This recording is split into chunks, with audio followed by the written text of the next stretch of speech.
This episode of the Move Mind podcast was brought to you by CBD Mountain, the sport and fitness CBD. Head over to cbdmountain.com for a range of soft gels, skin balms, oils, and vapes, and purchase online and have the premium quality CBD delivered directly to your door. cbdmountain.com. Thanks for tuning in to the Move Mind podcast. My guest this episode is DJ Murakami, or as you might know him, Strongcamps on Instagram, the Noble Savage. Mr. Strongcamps, thanks for coming on to the show, man. Yeah, thanks for having me on, Harry, on the Move Mind podcast. There we go. Yeah, I think the title might be quite apt for the kind of stuff that you're into exploring. DJ, I wonder if we could start maybe with your recent spoof video on the Patellas over Tarsals video. Really, I thought it was hilarious. A great little video for those that haven't seen it. I'll post a link up to it, but kind of just going through these spoof ideas. There's been some sort of strange popularity. I don't really know the knees over toes guy, but it seems like he's become a real famous sort of YouTuber or something like that. What was the motivation for starting that video, and kind of what was the background there? Yeah, well, I guess it's an easy target, you know. He is famous, very popular. So I guess a lot of people would understand who we're referencing. Yeah, it wasn't out of any like ill intent, but we just thought it was. I think how I see knees over toes guy, just the fact that we call him knees over toes guy, I love that too. As a person, um, yeah, I think he kind of has a fun like way he approaches things. He kind of makes fun of himself in a way. Um, so yeah, we were just embracing the gimmick, which is patellas over tarsals. Yeah, amazing. Because I mean, the strength coaching world has always had this um, sort of contrasting opinions, hasn't it? Like, oh, you can't squat with your knees over your toes, and then other people are like, well, you must squat with your knees over your toes. I guess is that where he's kind of coming from, and that's like his atheists, that kind of thing. That taboo idea, I guess, of Yeah, it's exploiting that pendulum, the other side, which is like, I'm going to be naughty and put my knees as far over my toes as I can, which, you know, humans should be able to do. You know, put your elbows as far over your shoulders as you can, your neck as far over your sternum as you can. Joints could adapt to however you train them. Is it functional? Will it solve your problems? I would disagree with making that broad statement. right. Yeah, interesting. Yeah, it's probably more on a case by case basis for starters, isn't it? Like who you've got in front of you and what you're trying to fix or work around and that kind of stuff. Yeah, definitely with anything, right? Like, Yeah, you tell everyone to shove their knees out on a squat, there's going to be a good portion of that population that might uh, have injury or pain or dysfunction because of that cue. So nothing could be across the board good or bad. yeah, agreed. Yeah, you've got to be able to discern, well, yeah, like you say, what's in front of you. Well, I thought the video was great. I got a lot of time for the spoof kind of elements in our sort of strength world. I think there's plenty of room for that. DJ, martial arts seem to kind of crop up as cultural references in a lot of your posts. There's some cool like 8-bit graphics going on with some of your movement quest stuff and some references to Mortal Kombat and stuff like that. Do you have background in sort of the martial practice, the martial arts world, or if not, like what is it that you love about it? Because it seems like there's a little bit kind of feeding in there. Yeah, I don't really have a background in martial the art. Um, my background is mainly like field sports, running around and chasing and running into people. Yeah, But yeah, like grappling, striking, any of that. My business partners, Majestic Mirth, John Yoon, they're versed and came up in the martial arts world. Uh, but yeah, honestly, I'm not. I'm a novice. If anything, I might dabble. I guess. So did your strength training kind of exposure come from your like field sports exposure growing up?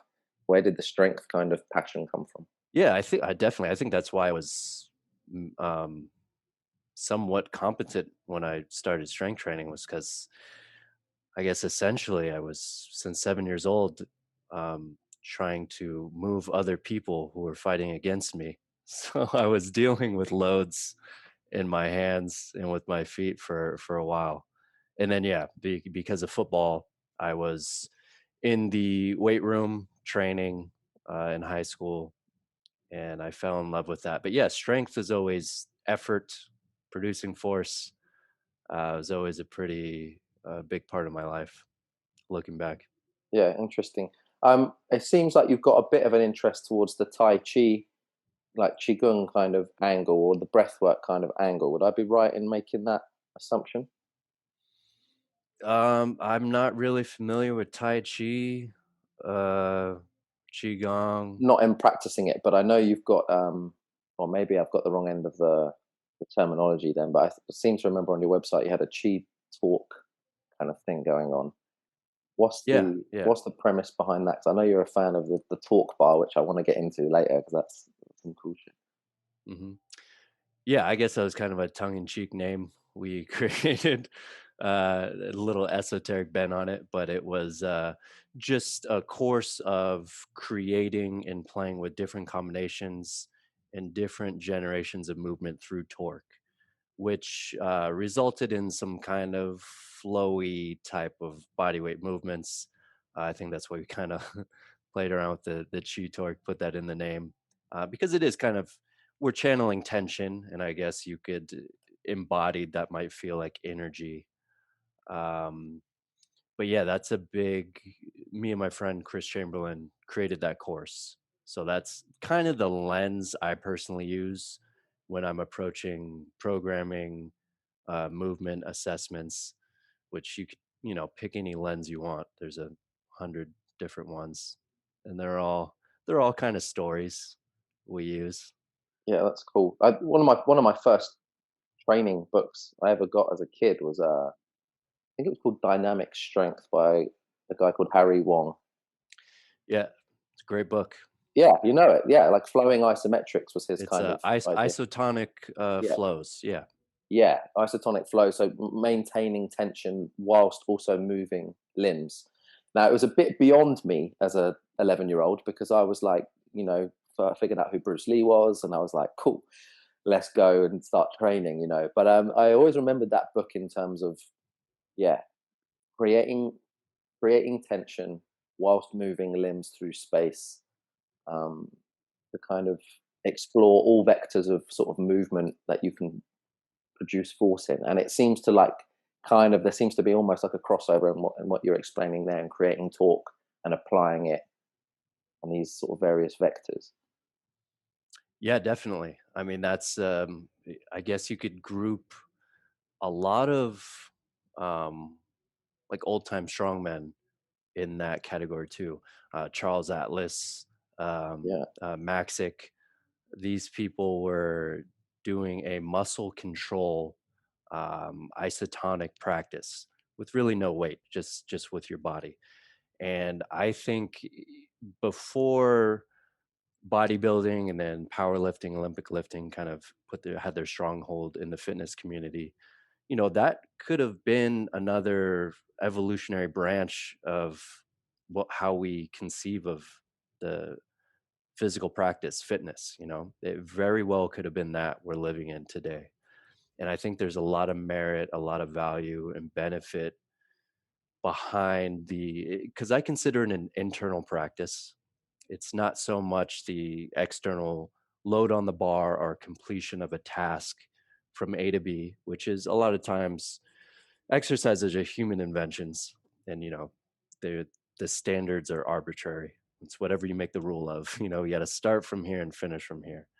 So I like that internal practice aspect because you could start to put different constraints in what you're doing, and you could go really deep past all the external metrics, and those things improve from what I've seen when you become more connected to your body, to your muscles, to the torque you can generate as a system.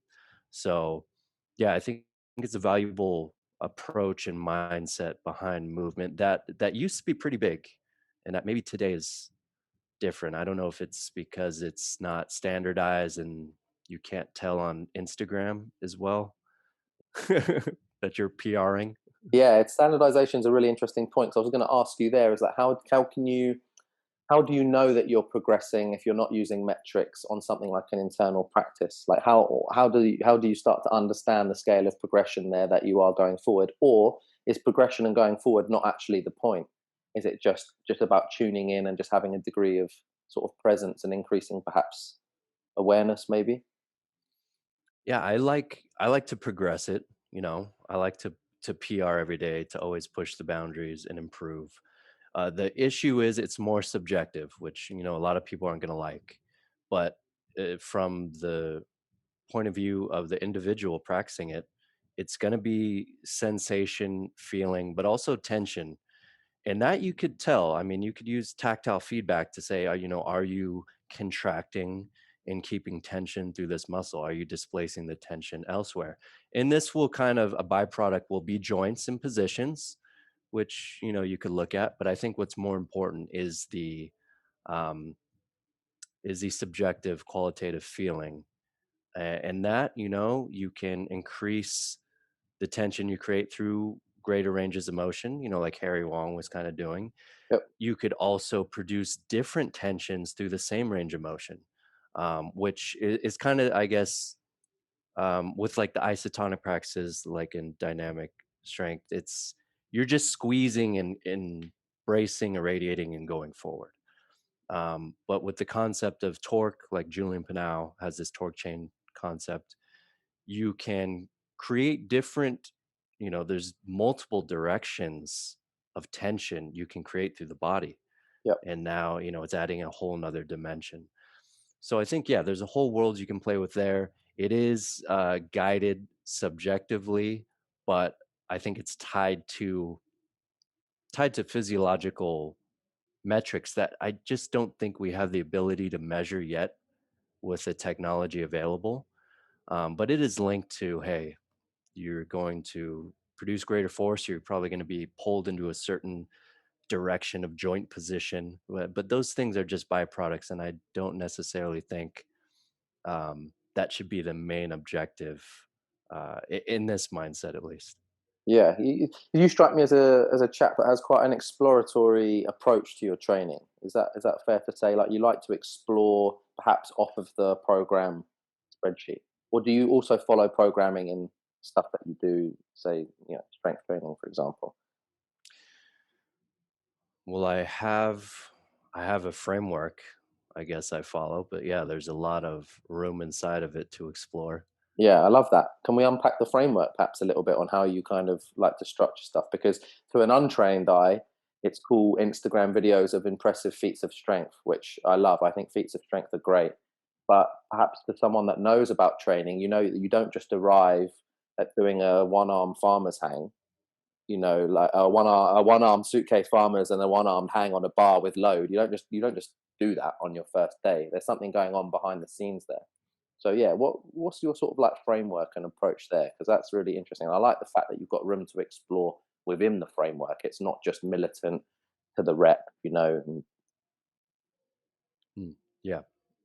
Hmm, yeah, good question. Um, so I would say my main overarching intention behind my training is going to be the, um, I guess, creating systemic tension.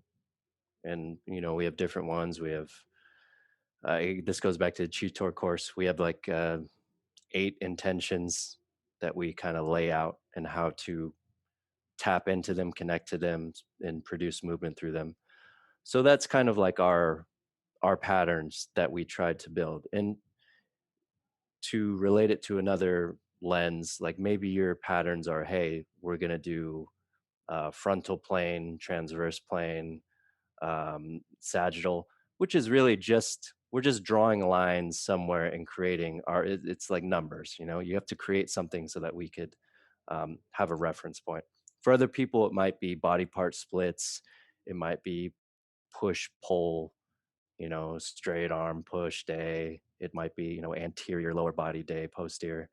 So we're all just trying to dissect and make lines in the sand so that we could disperse our energy. So yeah, how I do it is through tensions, and then overlaid on top of that is okay, what do I want to express? What movement do I want to express through this tension? And we have just the basic um, pressing, pulling, squatting, vertical and horizontal pressing. So, simple split with that lens overlaid on top of it. And yeah, it's pretty much how I approach movement. Yeah, interesting. I think the simplest breakdown is kind of squat, hinge, push, pull, carry, swing. You know, those kind of basic. They're categories, aren't they? And you need Yeah. categorization in order, like you say, to have a point of reference. But you also don't want to get so drawn into the category that you forget that there is a matrix within push and pull that you can explore. That might not just be vertical and horizontal. It might be the diagonal between them. It might be S-shaped. It might be hemispherical. Like there's a lot of nuances within those categories. I think that you can explore, and I think all too often, especially from the S&C world, you can get stuck on those simplifications of categorizations and forget that there's actually nuances to be found. But at the same time, if you're trying to articulate a system to somebody, it helps, especially if something as dynamic as human movement, which is arguably maybe infinite. Like I don't think we found the edges of it quite yet. You've got to have some sort of categorization breakdown in order to start maybe sharing that knowledge and have a common reference of what you're both talking about. Even someone like Ido Portal that came to fame, and for me, he was the knees over toes guy 5 years ago. He came to light because he was doing all this crazy cool stuff, but actually when you look at how he categorizes his programming, it's very reminiscent of the gymnastics world and the kind of S&C world blended together. There's still categories there, right?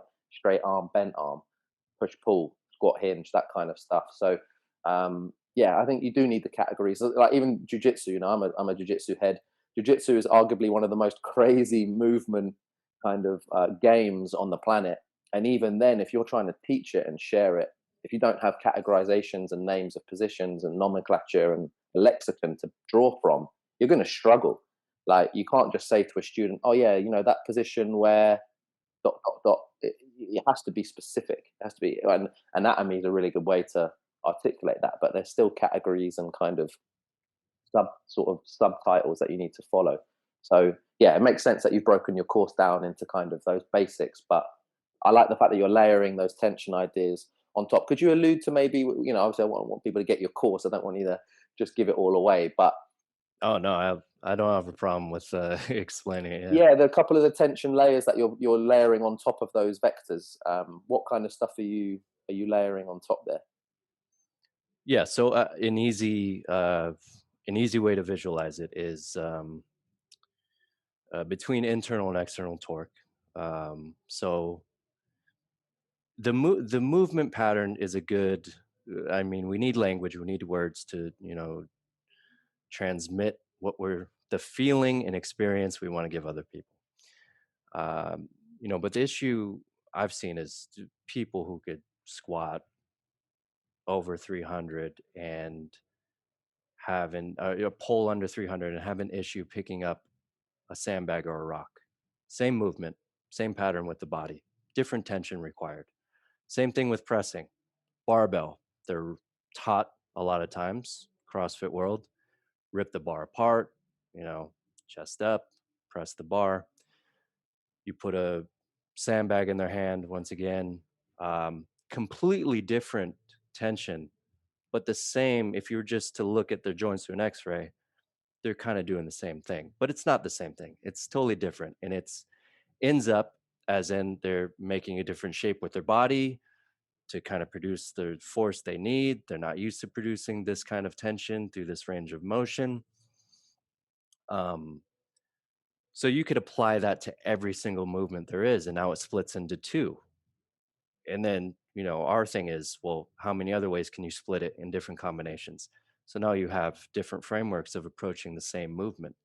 And you see this in athletics, well, now when I start, ex- you know, producing these certain tensions, you start seeing these positions, which in the gym were kind of linear. I think, oh, well, your shoulders are offset when you're pressing. That's not good. We have to be, but that's not how life is. So it's just a cool, it's an interesting and I think functional constraint to play with to expose your capacity in terms of tension, which is kind of a newer thing than just position or just um, these other categories we're talking about, which are all good. And I think learn all of them. The bigger your vocabulary as far as seeing movement, the better, and you're going to start seeing connections, and you can then articulate it better to different people coming from different worlds of sports. Yeah, absolutely. I like that. So odd objects then, I guess, are a great way to start exploring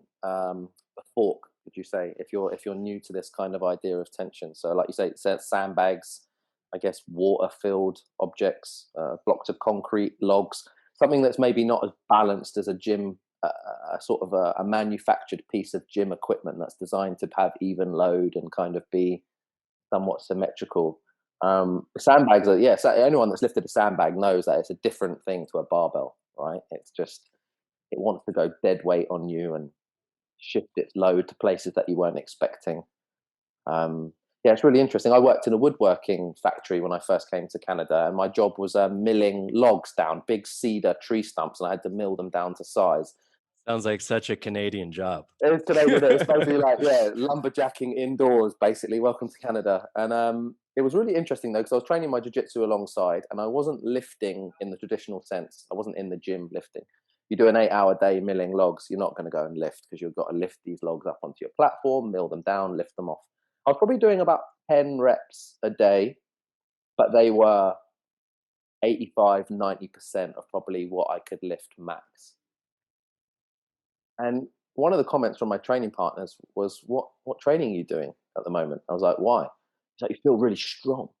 I was like, "Well, that's interesting. All I'm doing is lifting really odd shaped tree stumps about 10 times a day, 3 to 5 days a week, across 8 hours, 10 reps across 8 hours." But I think maybe because of the fact they weren't evenly loaded, they were an odd object by sort of traditional strength definition. It recruited another form of tension, perhaps what you're talking about, another type of tension that I wasn't necessarily doing with a barbell, but it translated quite well to my grappling performance, which was quite an interesting. I never forgot that. I was like, oh, maybe there's something to chucking logs around. That makes sense. Yeah. It does, right? It does. I mean, it doesn't even have to be odd or asymmetrical or awkward. I mean, if you're compressing something and pressing it versus pulling apart, it's going to be different. Like if you press two 45-pound plates or 25-kilo plates stacked on top of each other versus a barbell, um, or even one plate versus a barbell, which is the same load, it's a completely different movement. Or a metal box or your groceries, or if you think about it, what we do in the gym, you're never going to rip something apart in real life when you press it or pull it usually. And if you pick something up, it's never going to be the weight loaded on the outsides away from your body usually, or you're usually never going to put something on your back, go down and then back up.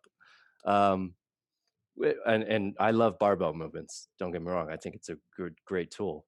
But yeah, it's just a different way. And the funny thing is, uh, going back into barbell movements after kind of accessing different types of tension, there's multiple ways you can do it, Yeah, which is a from a coaching perspective, there's only one way to direction of tension to lift a sandbag and press it, really, because it's an external constraint that's forcing you to compress. A barbell, there's not really that external constraint, so you have options. And it's not really articulated that I want you to create this tension. It's just kind of positionally, like lift up the bar, arch your chest. So who knows what they're creating? That's another thing. It's going back to the subjective experience. We can't see what they're really creating unless we pick up on little joints are getting pulled in certain positions, which is still even iffy. You don't know what they're producing internally. So to connect people to that, oh, now I have options and I'm connected to it internally, then you have more freedom and options when you approach a linear task like a barbell. Interesting. Yeah, and it seems like that gives you a an exponential amount of discovery to have in a gym setting now, because you've got a lens which is now so much wider on how you can approach all these modalities than just the standard, like you said, sagittal transverse kind of more linear approaches.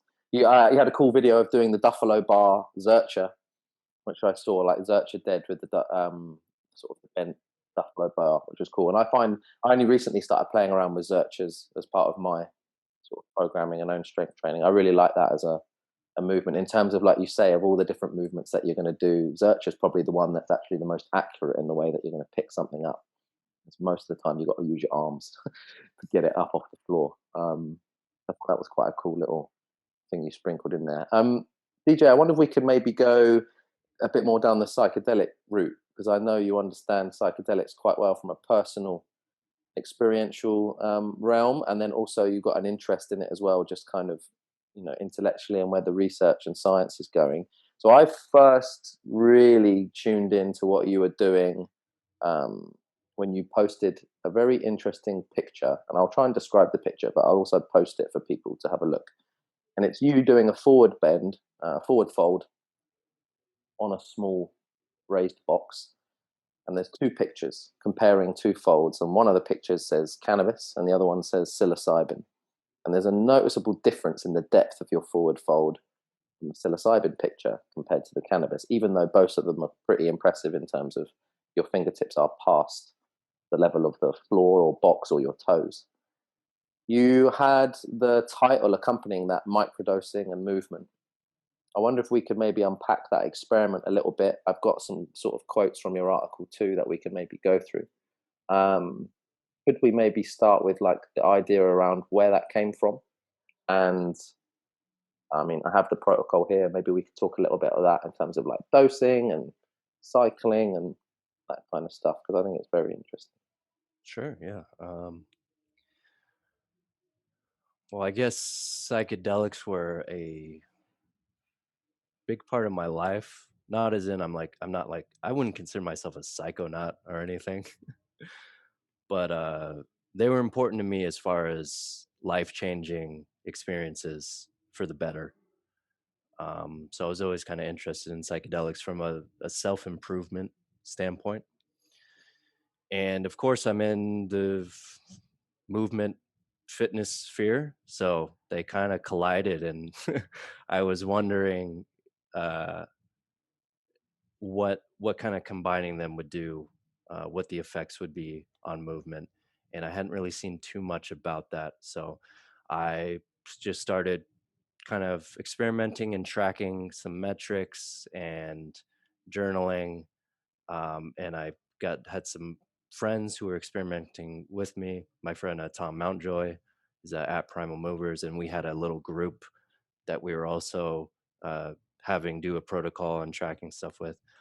So yeah, that's kind of the experiment that led to that article I wrote. But it's a it's a good supplement. At low doses, it's a good training supplement, I think. Interesting. um, and it's getting more popular. And I think pretty soon it's gonna be like caffeine or creatine. You know, people are Hmm. just gonna see the benefit at low doses, especially in martial arts, is Wow. where I see the most people utilizing it and seeing benefits. Yeah. But yeah, I think any practice, any physical practice, you're just gonna receive more awareness. Like you said, that range of motion it's probably the most externally like measurable thing. um Energy, and yeah, there's maybe some drawbacks, but yeah, I think that's going to be a viable option coming up pretty soon when this stuff's finally legalized. Yeah, yeah, I think it's going that way, isn't it? One of my clients is involved with a psychedelics research company that's trying to go public on the stock market at the moment, and I think it's going that way. So dosage wise, then we've got here 0.15 to 0.25 grams per dose, depending on the potency of the batch. Now, by batch, for those that are unaware, we're talking about psilocybin mushrooms. I presume psilocybin cubensis. That'd be fair to Yeah, say. Yeah, cool. Frequency every third day, and then cycling that 6 to 8 weeks on, 1 to 3 months off. Every third day sounds similar to a kind of Stamets kind of protocol, that kind of thing. Like you got to have, you're not doing it every day. And I would imagine that's because you mentioned that instead of building a tolerance to these kind of things, you actually build a sensitivity. So cycling makes sense. Yeah, I Um, think it's the Fadiman protocol. James Fadiman. Yeah, the interesting thing is when you take it the one day, but there's a lot of residual carryover the next day, and then going back into it, your awareness is still increased, so it's like you need even less, and then it keeps compounding the awareness you have. So the day after, there's no like uh, tolerance buildup like other substances, which is, I mean, there is physiologically if you're doing high doses, but as far as the effects, like it's causing you to be more aware and present, especially embodied, which doesn't go away. It's like something that stays with you and really carries over. So Yeah. it's interesting in that way, and I don't know many other substances other than psychedelics that do that. It's true. The afterglow is real, isn't it? I know it's exactly the same thing on LSD, actually. I'm going to release a podcast soon, which will be more of a monologue format where I'll explain the 10-week experiment that I did microdosing LSD, also on the Fadiman protocol. But I really noticed that there was a significant afterglow on days 2 and 3. What happened over the 10 weeks is that actually I didn't take it on the fourth day. I started taking it on the fourth day. I think I did one day on, 3 days off. But by week 6, I was taking it like every 10th day. Hmm. The afterglow was compounding so hard. I was like, I don't need to take this shit like as per the dose, man. Like I am good. Like Yeah, I am feeling this stuff working and I don't need to keep topping this up. I can wait. that's really interesting you said at 6 weeks, because when we ran it with a group, we didn't have an end date really. um, but at 6 weeks, everyone, we were doing these check-ins, and everyone was like, you know what, I didn't take it this week. I didn't feel the need to take it this week.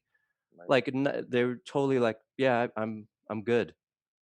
Like I'm having enough right here. I'm stepping off the elevator, and we felt the same way. And it was like, wow, there's this 6 week like um just Threshold kind of it, thing.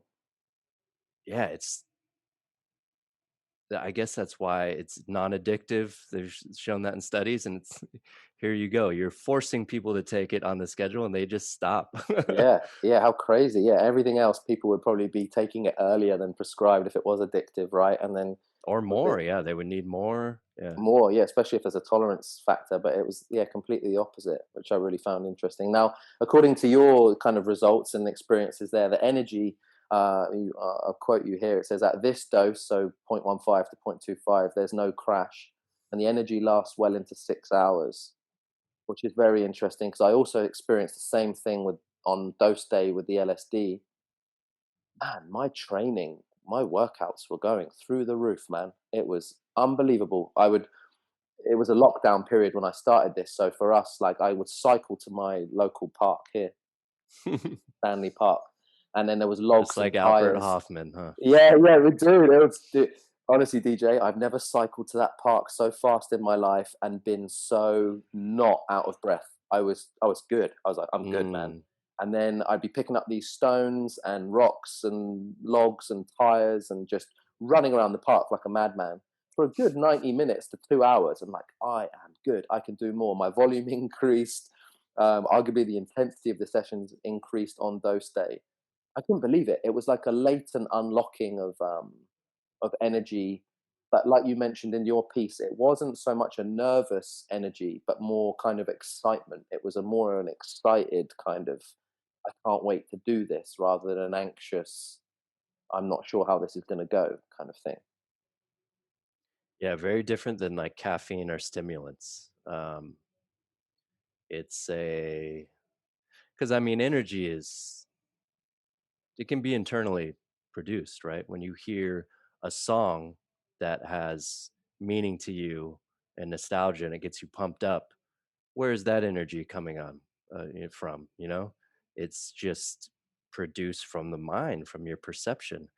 And I think it's something about the psilocybin or psychedelics that tap into that part of the mind, and it's not so much affecting an energy system or a substrate like glucose that's, just giving you actual uh, energy for your muscles to use. I think you're just approaching things with a very different point of view, more like a kid, you know? Yeah, Kids, they are just curious, they'll play, like they could stay interested in things a lot longer. Um, and you lose that as you become an adult. You get a little bit more rigid in your ways. And I think, I'm just speculating, but I think it's that same feeling that it allows you to access more of like that wonderment and curiosity in whatever your activity is, that we had when we were younger. yeah. The rigid borders kind of your understanding seem to dissolve a little bit, don't they? And you can sort of there's more room for exploration, play, research, as opposed to just execution. At least that's what it felt like in my in the LSD sort of experiment too. Very, yeah, very, very interesting. Which I guess kind of leads me to the next bit that you talked about, which was problem solving. And I'll quote you again. Personally, I seem to have leveled up in my indoor bouldering practice from some key microdose sessions after being seemingly stuck for almost a year.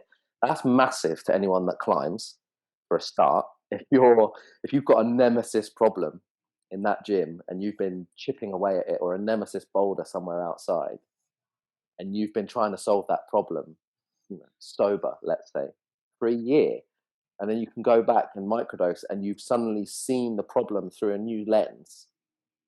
That's massive. That was actually my first reason for doing the LSD experiment, was to see the problem-solving capabilities approached. For me, it was more for like my jiu-jitsu and training, but I have climbed in the past quite a lot, so I do understand that climbing is a very similar problem-solving approach to jiu-jitsu. One is a rock and one is a person, but essentially, I think it's the same part of your brain. How did that feel to have a breakthrough on a bouldering problem then after dosing? I mean, I would imagine that was pretty significant. Yeah, I think progress is non-linear anyways, and we have those events where we kind of have a spurt of growth and some evolution. So I think that happens without psilocybin, but it really facilitated and allowed that to happen, uh, when taking it. Like there's a lot of those opportunities to just approach things differently. Once again, it's not like a physiological like steroids or something where you're like, I leveled up and now I'm stronger. Yeah, it was just approaching. It was like, oh, I understand how I need to approach this now. I understand, going back to tension, like a few of the tests that I PR'd on while I'm microdosing. I mean, I kept that for the forever. I always, the level went up, not because necessarily I got stronger, I had more energy, but because it's like, oh, this is a better way to approach this task. My nervous system feels it.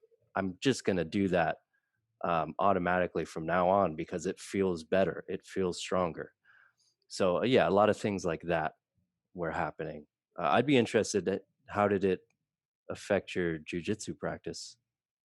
Um, well, it was around a funny time when we were locked down and my practice decreased in terms of my ability to get to the gym, because the gym was shut for the most part.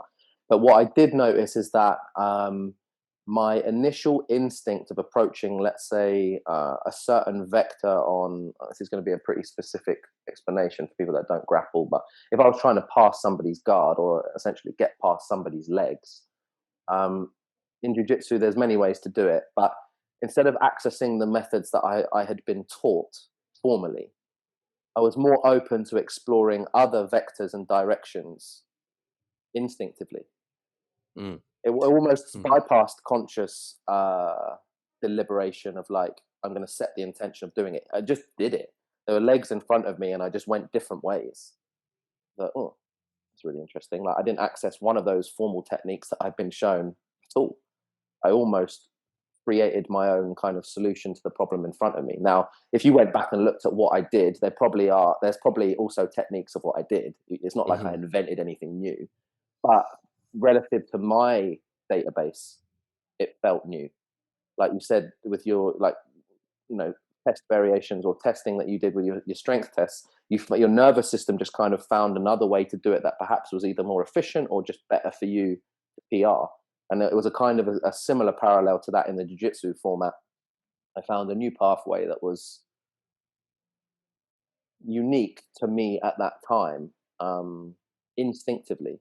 So it bypassed thought, which was very interesting. It was like a nervous system response, not a cerebral kind of um, rational one. So that was pretty cool. But you've also put here, you spoke to professional MMA fighters who swear by microdosing as a performance enhancer, especially in sparring. They're able to see combinations and openings available to them, and also get a better read on the opponent. I've heard similar stories from jiu-jitsu athletes and trail runners. And that's fascinating that perhaps in the sparring setting, combinations and split-second decision making, which arguably combat is, microdosing is able to kind of do in the matrix, is the way I kind of think of it. Hmm. Right? Like maybe you see punches coming easier, or I don't know. I can attest to that. And there's also a really interesting quote from a skateboarding documentary I saw a couple of years ago. I can't remember the title, but it features the Pappas brothers, Tas Pappas and Ben Pappas, I think. And there's a part in that documentary where they talk about taking acid and skateboarding. And they said they came up with so many tricks whilst taking acid, and they were vert skaters, and they said that acid was the best kind of supplement that they could take, because they started inventing all these new vectors and tricks and ways to spin and stuff that they never would have conceived otherwise. And they both lit up in their eyes when they tell the camera, like, "Oh, the acid man," like a couple of Aussie brothers just dropping bombs and just coming up with Yeah, new tricks, which I thought was really, really cool. that's awesome. Yeah, Yeah, it's. I mean, imagine the world without psychedelics. How many of those novel, and I think what you were describing, it's just a novel new path that your body could take. It's like you're accessing different realms in the world tree. I've had that. Just I in my backyard, I go on this walk. I used to go every day just on this walk. In one microdosing session, I just went a different way. It never crossed my mind to take this path, and I found this whole different part.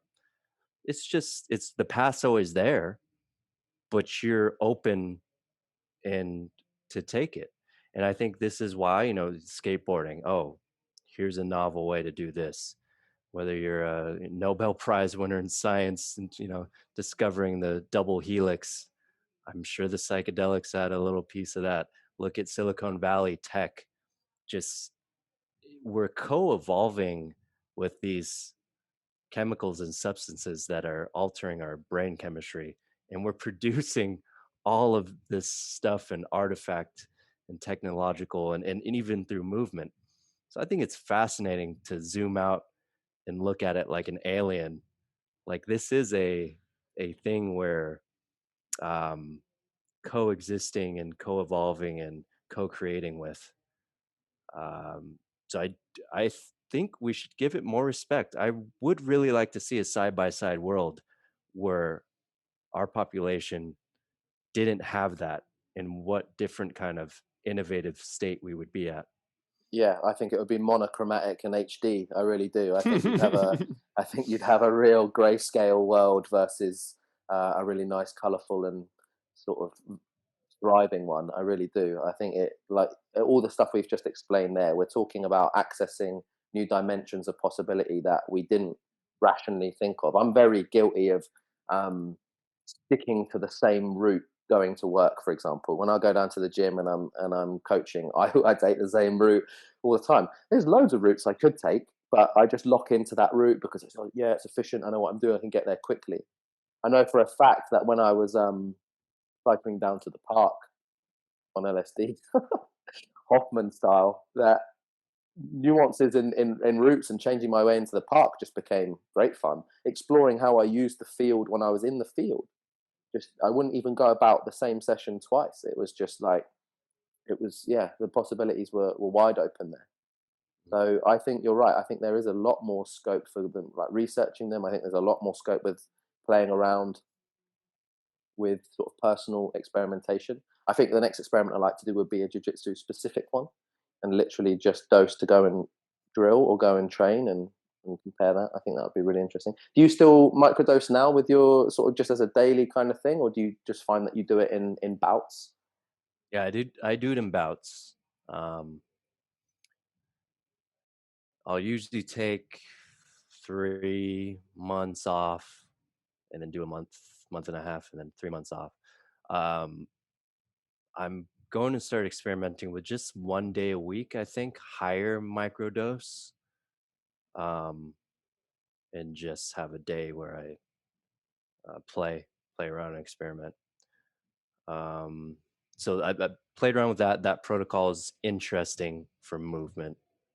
Um, but yeah, as far as we were talking about martial arts, the people I've talked to, they really psilocybin in particular, you could really connect to other people when you're on it, and I think maybe that's has something to do with their ability to read the other person, because there's so many like body language and these cues that their body is sending out that we probably are processing unconsciously, and I think it allows you to really just get in touch with that a little more.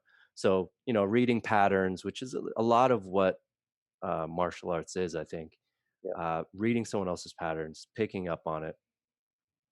um, yeah, that might be what they're experiencing, is just a more nuanced emotional intelligence. And I hate to bring this up and get into the woo woo, but for anyone who's taken high dose psychedelics with other people, you've probably experienced some sort of like mind reading, telepathy, mate, telepathy. happened to me big It time. happens to everyone. It's I've experienced multiple crazy. times.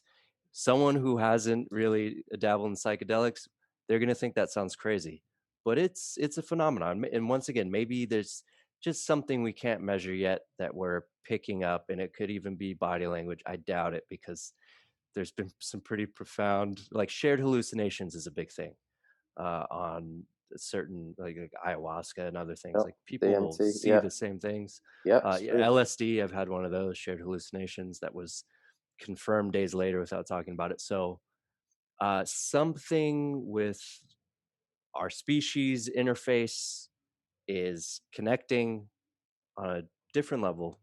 And we're talking about microdosing here and training, so a little part of that I think is a big edge when it comes to martial arts. And the other reason I think it's big and people are exploring this is because USADA is not testing for it in the UFC and other governing bodies.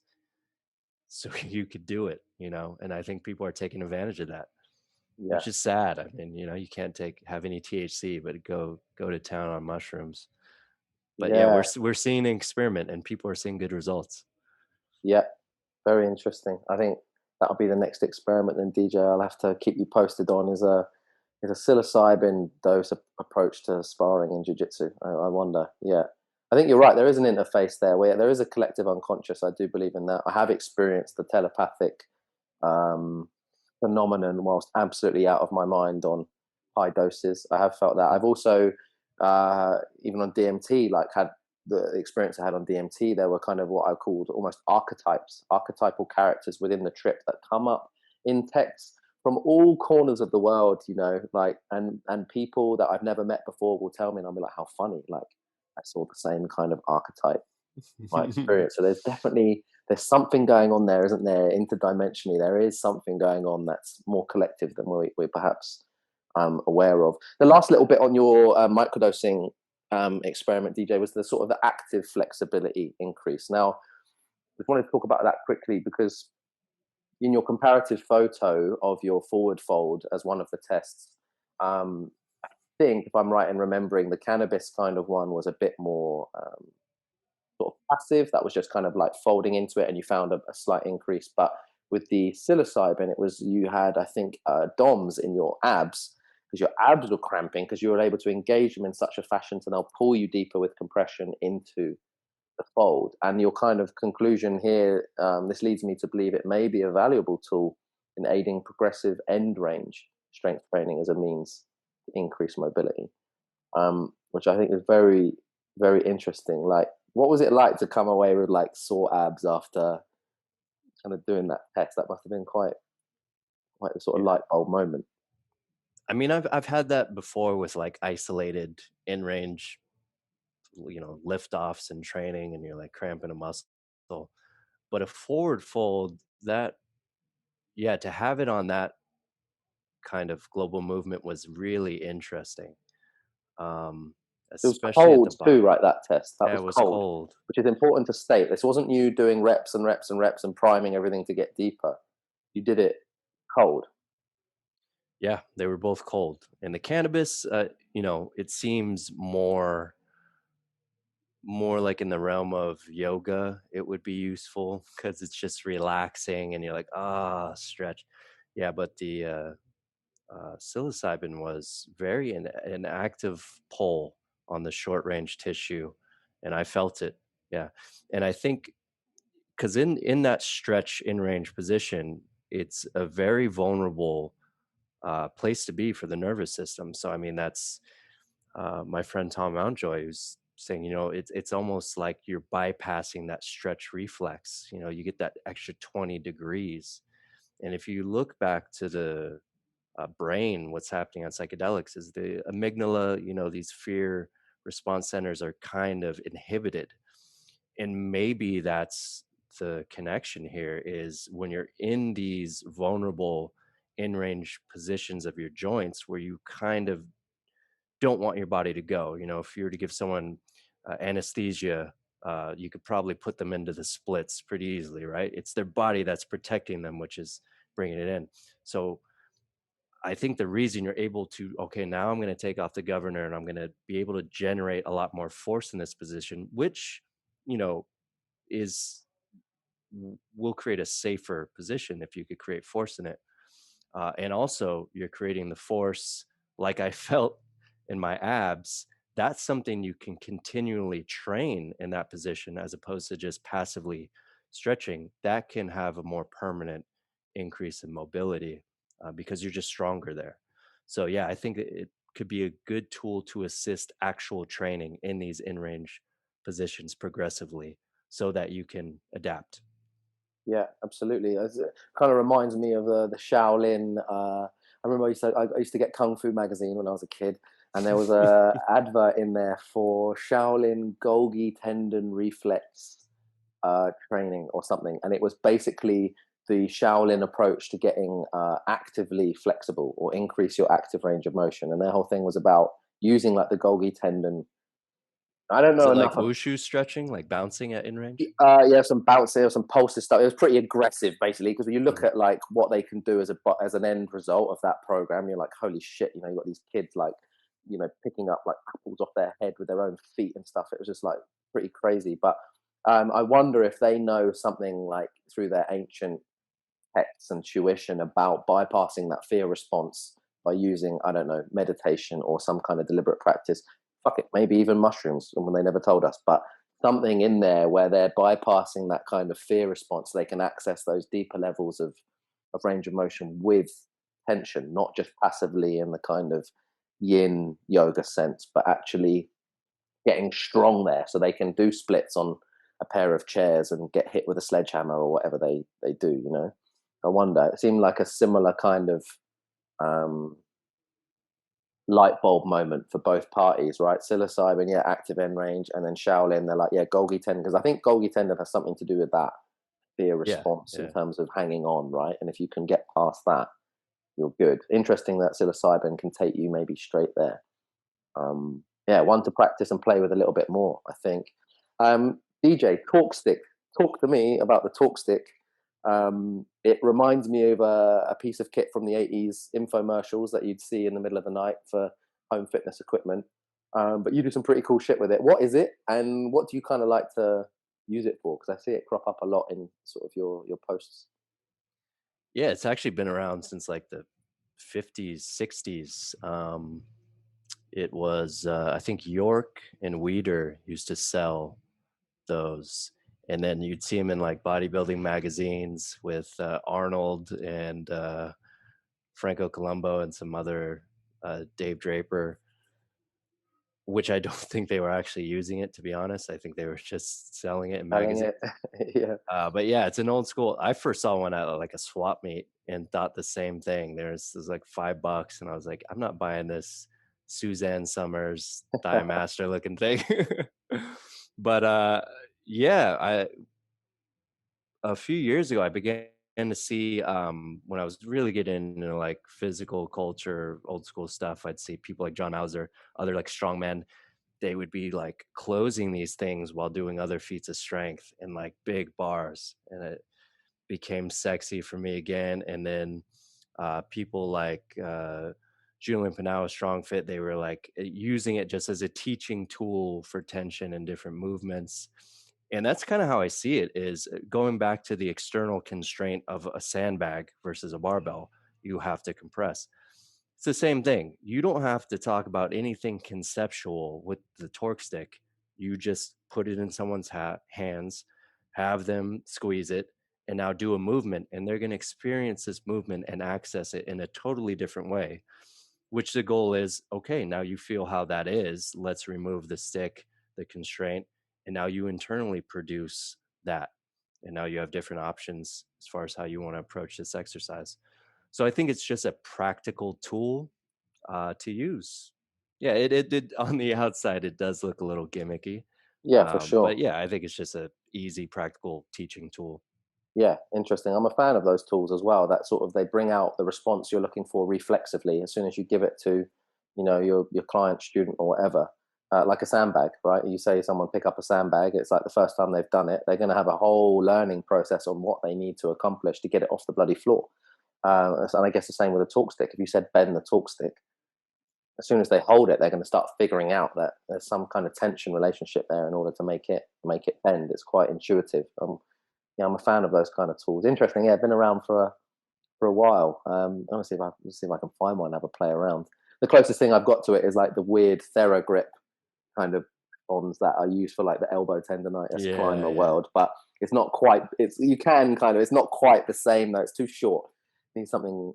Yeah, the original, a bit longer. Um, Last couple of bits, DJ. I don't want to keep you too much longer, because I know you've got busy stuff to get on with. But there's a post on your page where you talked about the AirBuds, earbuds, earphones fast. Now, this was a real interesting kind of like angle because strong camps, people think, oh, it's going to be strength stuff, cool feats of strength, whatever. And now you're talking about a technological piece of equipment and how it. I think a friend of yours was talking about it made him feel more stupid when he had them in all the time, or something like that. Can you maybe give a little bit of a breakdown of like what is going on with like fasting from using that sort of technological equipment? Well, for people that don't know, you're talking about like these earphones that you get, like these wireless earphones now that you get. You see the white ones in people's ears from Apple or whatever. People are wearing these sort of Bluetooth kind of earbud things. What was the kind of inspiration there, and have you tried like cutting them out? And what did you kind of discover? Because that's a real interesting kind of technological fast. Yeah, Tyler Stone, I was chatting with him, and yeah, he told me he just started feeling dumb wearing those, and that he lost one or broke one or something happened where, or the battery, I don't know. But anyways, he couldn't use them for a few days, and he's like, "Whoa, I'm feeling different." So we just cut them out. So I was like, "That's interesting," because I recently, maybe the past year, started using noise canceling headphones, which and the scary thing is how profound the positive impact was for me when I started using them. Like, we have Costco, which is this huge warehouse store in town where everyone goes. It's very crowded, and I would get anxiety going into crowded places. But once I put those in, I felt fine. I Oh, could walk through there, nothing bothered me. It's like I was alone. And I'm like, this is interesting because I see all these people. It's very crowded and like hurry up with your cart or trolley, wherever you happen to be from. And but it was the noise that was causing all this anxiety for me. So they're like, this is awesome. Airports, same thing, and have them in. Going to the store, and have them in anywhere out. Put them in at work during my workouts. Can't hear you. I'm in my own world. It started getting a little bit too far though, like talking to my roommate. I would just nod while I had them in. Didn't know what they were saying. Uh, I didn't start taking them out, talking to people. It was kind of just a side thing coming in, and I would go back in. So I'm like, okay, let me try this because if it's having this much effect on me positive, there's no free lunch, right? There's probably something um, maladaptive to having these in all the time. And yeah, we also had a little group who was experimenting with us, and we all stopped. And you you realize how disconnected from your environment you are, um, especially socially disconnected, is what I found.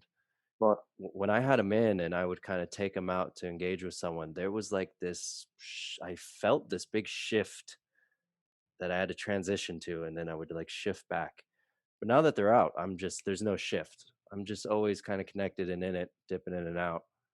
Um, some people said they sleep better.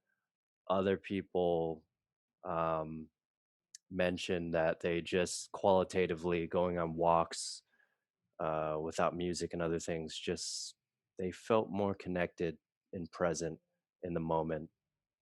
So, yeah, I don't know why. I don't want to go into the tinfoil hat like it's EMF frying your brain. I don't know. I think it's just you're cutting out sensory experience from your environment, which evolutionarily probably we're not used to. I mean, we're used to Yeah. hearing things and it being connected, and we're looking at it and we're knowing where it's coming from, the source, and it has to do with where you're at in the environment. And now we just have sound and information coming essentially from in your head, which is very, very new. And maybe there's some cost to that. But I do think it is going to continue going in that direction. I mean, we already have all this little screen in our eyes picking up, the visual field is now on your iPhone, and all this noise signal is coming from in your ear while it's actively blocking out noise from outside. And pretty soon, I don't know, it's going to be in your head, in your brain. Yeah. Um, Yeah. it'll It's be very fun. I'm not saying it's good or bad. Yeah. No, just fascinating, isn't it? I've had experiences when I was a kid, when Walkmans were a thing, and for those old enough to remember the cassette Walkmans. But I would always have one. I'd have one earphone in, and I do this quite often actually on my bicycle, my motorcycle. I'll put one in because I still like to register the environment with my other ear. I'm quite audible in terms of how I learn anyway. And I remember lots of my friends be like, "Oh, you skateboard listening to music? Like, how do you do that?" Like, I feel all like off balance and kind of dizzy when I do that. And I was like, "How interesting." Now, for me, if I have one in, I feel more calibrated actually, and I've kind of stuck with that. The noise cancelling one, I think it was interesting you mentioned Costco there. I think there might be a place for noise cancelling in synthetic environments, ones that are man-made and just hectic, because there's a lot of excess. There's trolley coaster wheels, there's beeps, there's door slamming, there's packets ripping, there's all this extra like noise on top of that that's synthetic, that perhaps if it was a park or a field wouldn't be as sort of wouldn't feel like it's infiltrating your life so much, infiltrating your skull. So I think maybe noise cancelling might have a place in the more synthesized environments, but the natural ones, and arguably where there's people that you might want to interact with or be open to interacting with, then perhaps maybe one ear is the way to go, or none at all. I wonder. Um, yeah, I think I like noise cancelling for certain moments. It's lovely, but at other times, I do know what you mean in terms of not marrying up to the inputs in front of you. Yeah, noise is interesting. It's it's almost like temperature now. Most people, they have to be in this window of certain degrees to feel comfortable, and anything outside, they're either too hot or too cold, and they reach it really fast. And then noise, um, I was reading something about these Aboriginal tribes they were studying where their nighttime noise was ridiculously high. You were sleeping around, the fire with a bunch of people who were a lot of them were staying up talking, babies crying, howler monkeys screaming. If you ever been in like the rainforest or these other places at night, it's very loud, terrifyingly loud. People laughing, having sex. I don't know. There's just every a party going on around you, and people would fall asleep to that every night. Um, and now it's so curated. It's like blackout windows, and everything's got to be silent, which is unnatural if you think about it. Yeah. And I think these noise canceling headphones are just creating more of that curated experience where you're very comfortable, but I think the window of comfortability is just going to shrink if you rely on that, and anything outside, maybe now you can't deal with all this information coming in. So it's, yeah, I wonder if where the line between medicine and poison is. Yeah, yeah. When you were talking there, a picture comes to mind I remember seeing years ago of a Buddhist monk sat on a skyscraper in New York on the roof and meditating. And you can only imagine the noise from below, like rising up with taxis beeping and all the hustle and bustle. But I think that Sam Harris has alluded to this as well on the fantastic Waking Up app and the course he runs on there. It's like essentially, if you're meditating and in a meditative state, noise is irrelevant. Like it's part of your consciousness and its contents. How you react to it's another thing. But you should be able to meditate on a construction site as well as a silent studio room, or on a cushion somewhere. It's essentially, it doesn't matter. It's, are you aware of the information and its effect on you, or are you just reacting to it kind of subconsciously? But I would argue that's a skill in this day and age. Like, you're not just given the ability to sit on top of a skyscraper and be able to concentrate. It's like that's not a normal setting for us to concentrate in, because, like you say, we've synthesized and manufactured a lot of these kind of unnatural environments that are almost temperature regulated. So I wonder, and I'm interested to see if you increase your meditative practice, does your ability to tolerate variation in noise goalposts increase? Like, can you just handle it more because you don't react to it in such the same way? It probably needs a little bit more experimentation, but it's an interesting idea that if your reaction to noise is that a reaction, is it just about controlling how you relate the noise rather than blocking it out?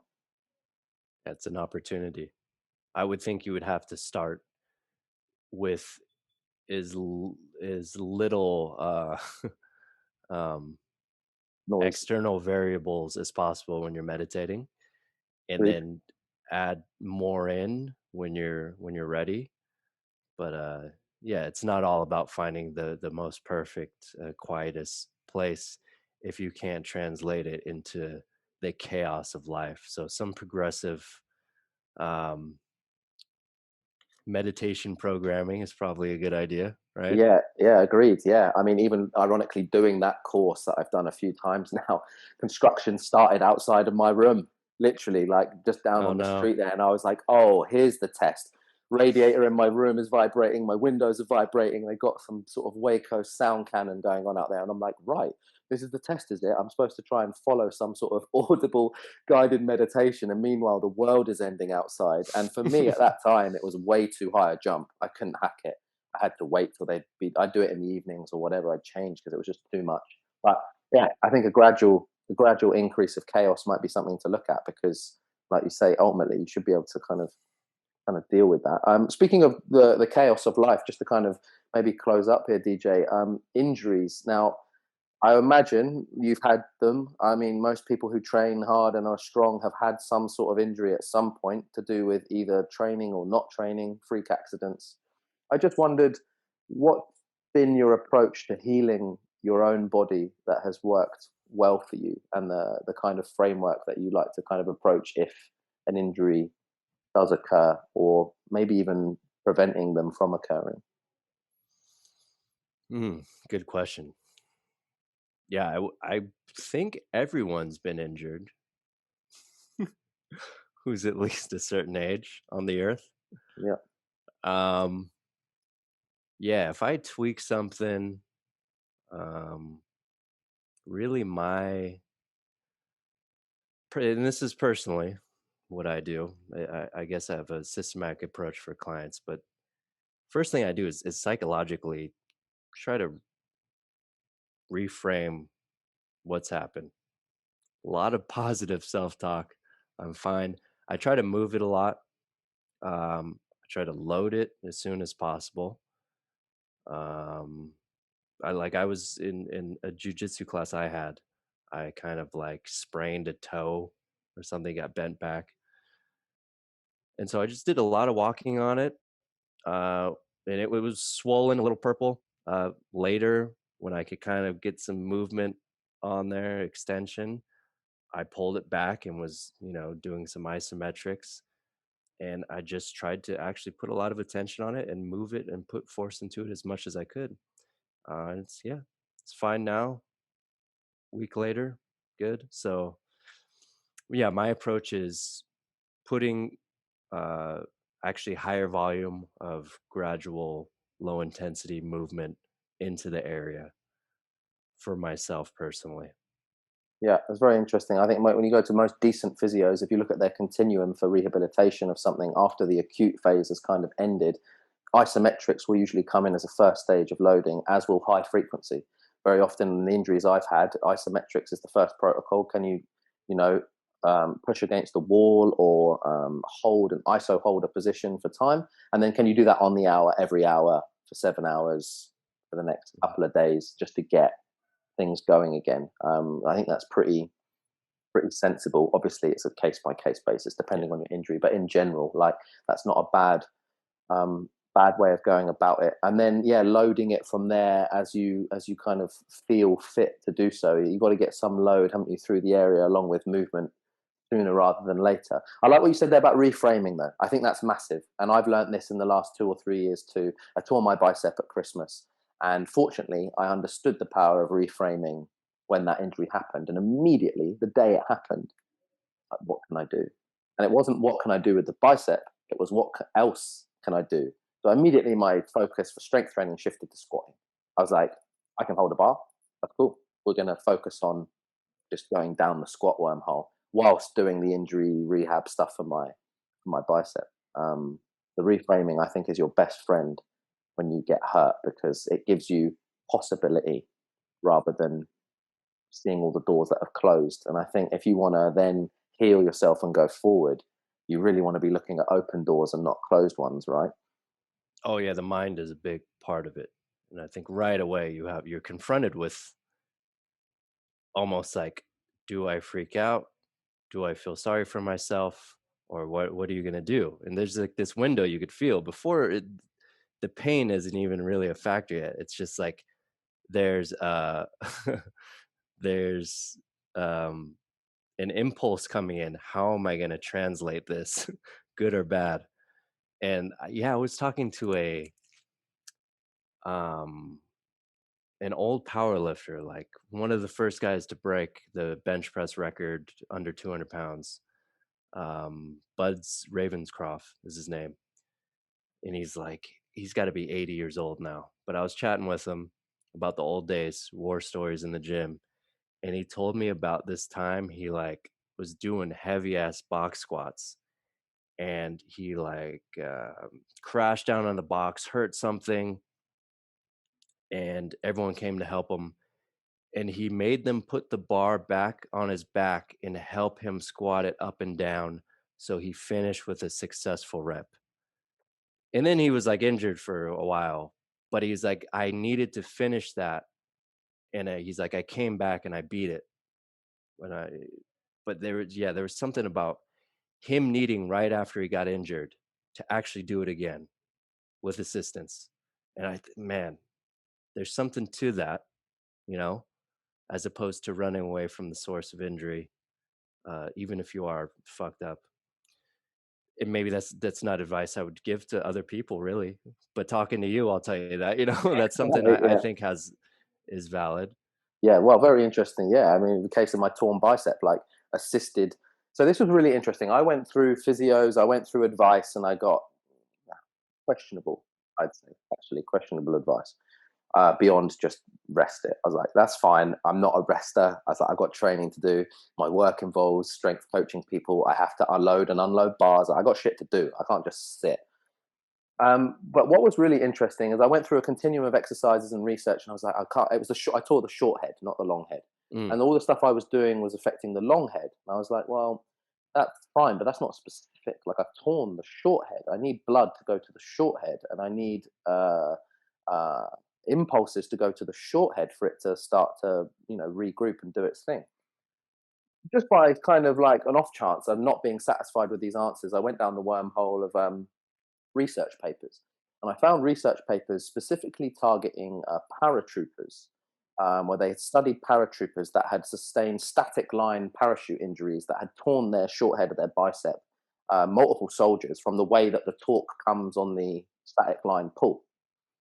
And obviously they're military, so their goal is to get them back to a serving level of fitness as soon as possible. Otherwise, it's an expendable soldier. Like they need to repair them. And what they found was toe assisted pull ups, wide grip, targeted the short head.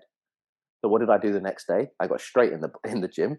I set up a barbell in such a fashion where I could crouch down and use my feet, set my wide grip up, and I started very gingerly doing toe assisted pull ups. What happened the next day? I had DOMs in the short head, exactly where I mm. needed it. And I had a light bulb moment. The assisted movement, arguably, I didn't tear my bicep doing a pull up, which is important to note, but I did tear it in a wrestling takedown that wasn't too far off the grip of a wide pull up. It was a slightly different vector, but it was not far off. And then I found that I got DOMs in the short head the next day. Well, that was it. I just went down the wormhole of assisted wide grip pulls. I'll be back to sparring next month. I'm nearly finished my 6 month kind of window to fix it.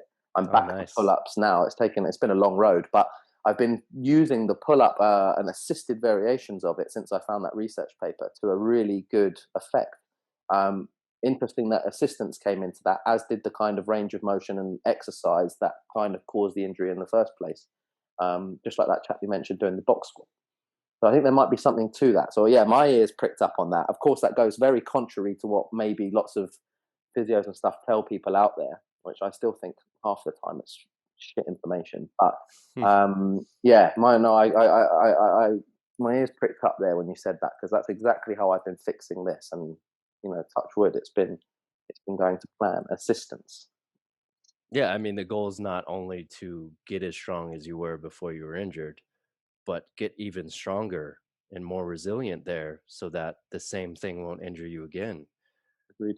And we're talking about acute injuries here. It would be a different approach if this is a chronic pain issue. Sure. Um, but yeah, as far as acute injuries, I think psychologically, that's where I see the benefit of like after you hurt reframing, maybe if you can go through this movement again. Which one? Yeah, I mean, I just wouldn't tell that to other people, but it's something I would do if I Yeah. could. Yeah. Um, Absolutely, absolutely. yeah. We have the onus is on us if we do it for ourselves. And I think Mhm. we're responsible enough to go down that wormhole. But you're right. No, I wouldn't say that to other people. But no, I can appreciate that. My last question for you, DJ, is your approach to coaching and training over the years. How has it evolved? If you look at yourself where you were perhaps 7 to 10 years ago to where you are now, I would imagine you're stronger and more experienced. But how has your sort of coaching and training kind of philosophy evolved over that time? Yeah, it's changed a lot. Oh, a lot. Of course, my coaching is kind of mirrored what I was into philosophically as far as movement. Right. You know, how what is movement to me? W- what does strength mean? How are the ways you achieve strength? How do I view the body? So different stories, different narratives produced different coaching from me, really, because I was uh, reading from a different story about the body. At one point it was the like technique heavy biomechanics view where I had the coach's eye app and I was saying, oh, well, you need your knees at this angle and dorsiflexion here, and you need to get the bar over midline. And it was just, oh God, I was probably a really annoying trainer at that point. Um, I was so smart back then. I knew so much. Yeah, yeah. Uh, and then it went into more, like the functional thing, like, oh, we got to get these imbalances and this musculature on and your core firing and these slings going at the same time, coordinate the muscle activation. So that was a whole new narrative. And then it was went into like, oh, the hardware. Oh, this joint needs 30 degrees of internal rotation to be a fully functioning shoulder, and we have to give each piece its prerequisite mobility in order to earn the movement that you want to create. It's probably annoying at that level and that stage too. I feel sorry for all my clients I've ever had. Uh, yeah, but it's a little different now. I speak a lot less now. I don't cue as much. I don't point out problems or patterns I see as much or try to explain the solutions. I kind of just have people move. I listen to them. I'm constantly assessing. Um, for me now, instead of looking at their body and finding problems, I ask them, how do you feel? And their experience is priority for me now. And I'll throw in things and we'll try stuff out. But now it's just like a journey in communication and dialogue with the individual. And that's what creates the programming in our relationship. And I'll still have all these tools that I revisit. And I already told you the lens in the beginning with the tension, how I kind of approach things now, but it's really about the relationship, um, and the individual's experience is what I'm focused on at this time. Yeah, that's fantastic. I think one of the most powerful questions you can ever have in a coaching role is, what did you discover? And I ask that to my jiu-jitsu students all the time. I'll set up playful research environments to encourage them to find answers to that question. And I'm interested in using that question even more with my strength coaching clients too. Is like, what did you discover? Yeah, like listen to them more, like you say. What is their experience of the task that you have given them?